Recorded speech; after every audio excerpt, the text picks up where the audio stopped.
guys, welcome back.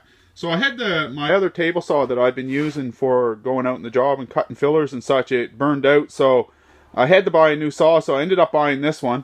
And it was super cheap, like 139 bucks plus the tax, but when I get it out of the box and start setting it up, I'm realizing it's just a piece of junk. At least the fence system, you know, this is very sloppy, you know. It takes forever to line it up so that it's lining up straight, you know. If you lock it, you can see it'll lock very easy. In fact, it's very hard to get it to lock straight to the blade. So if I was trying to do any cuts with this thing, then it's just a nightmare. So this is basically just a piece of junk. I'm just going to throw that away. And the same thing as this. You can look that it's just sloppy. Just basically just garbage. So the rest of the saw isn't too bad a shape. So now what I'm going to do is throw these extra parts away. And what we'll do is we'll super tune this thing so that it works a little bit better. The other thing is too, it doesn't cut near wide enough what I need it. So what I'm going to do now is, first thing I'm going to do is get a piece of plywood, and we're going to put a piece of plywood on top of this thing so that I can cut wider, and then we're going to make a DIY fence system for this thing. So the other thing I wanted to be able to do too is I want to be able to move this thing really easy.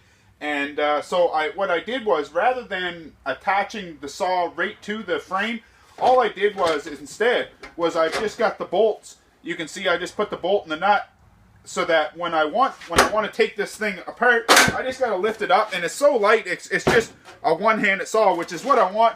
And then when I want to use it, I'm just going to be able to set it up on top of this base, and then it makes it, you know, it's good and sturdy. It's not going to fly off this base. And then that enables me just to pick up my saw, put it in my van, and then pick up my stand and put it in my van as well, just separately. Then when I get to the job site, I'm just going to be able to set it up like that.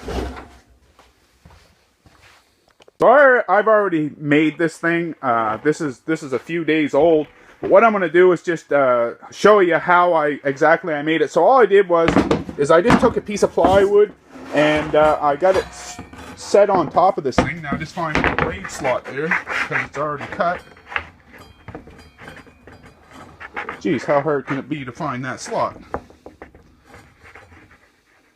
Excuse me, pretty hard. There. So this is my blade slot. And then all I did was I just screwed this down from underneath. I just screwed this piece of plywood down from underneath and made sure that this plywood was nice and square to the top. And then you can see I just beefed it up a little bit with a couple pieces of plywood. Just a little piece here and then a couple of pieces. And then this all, I made it so that it all came out the same thickness. So there's 3 pieces of 5/8. And then this piece would be the same thickness as all 3 of them together. And then the back side, the same thing, just a piece of 1-inch plywood screwed to the edge like that. And then it made for a nice rigid top. Once I had it all set up, then I just raised my blade up through this thing, and then it made for a zero tolerance fence. And I know some of you are thinking, how am I going to change my blade now? Well, it's just as simple as flipping this saw upside down, and I can change the blade from inside. It's very, very easy. So I don't have to have any insert here or anything like that. Unless I was going to use dado blades on this, but I'm not going to use dado blades on it. This is just going to be strictly just for a ripping saw on the job site for ripping fillers. So now what I'll do is I'll get that screwed down from underneath, and then I'll show you the fence system that I've made. So this thing wasn't too elaborate to make. All it is just a little bit of plywood. No, I still got it locked down, so I'll loosen that knob off.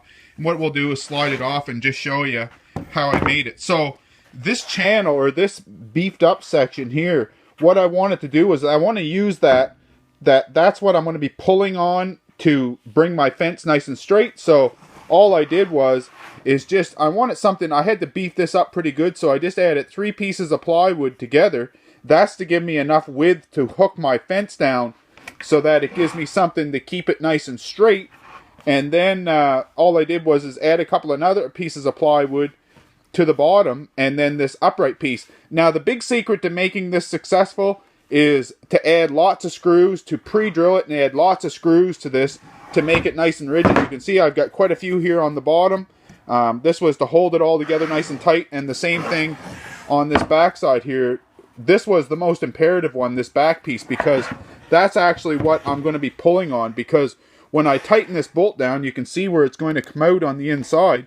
That head's going to come out, and it's going to hit against the back side of this thing and pull out on it, and that's going to make this thing straight to the saw blade.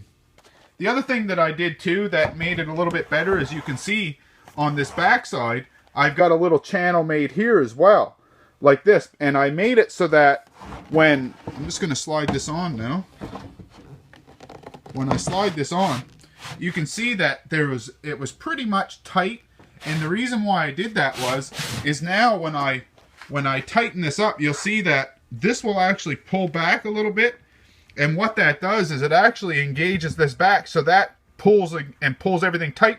Then the back side of this fence is nice and tight.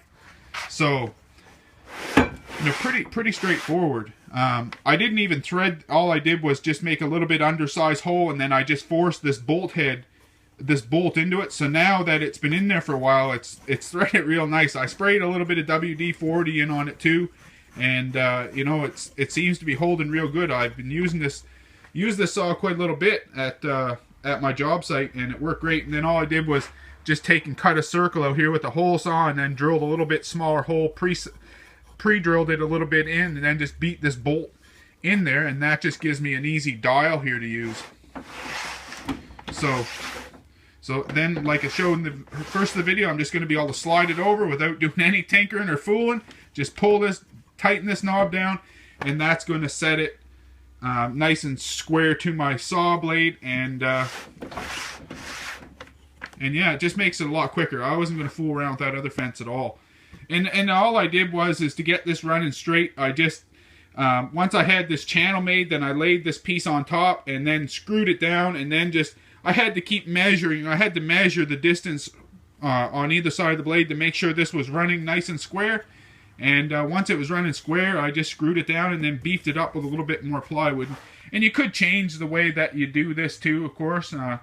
This was just done just in a real hurry because I needed a table saw. Mine burned out, and I needed to have something for the job site to cut fillers, and literally just spent just an hour or two on this to make it.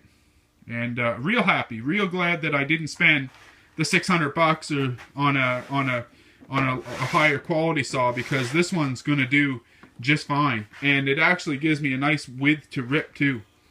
So hopefully you guys are having fun watching. Hopefully you'll keep tuning in. I may at a later time make a sled for this thing as well, and if I do, I'll shoot a video to show you that. So thanks for watching, and we'll see you next time.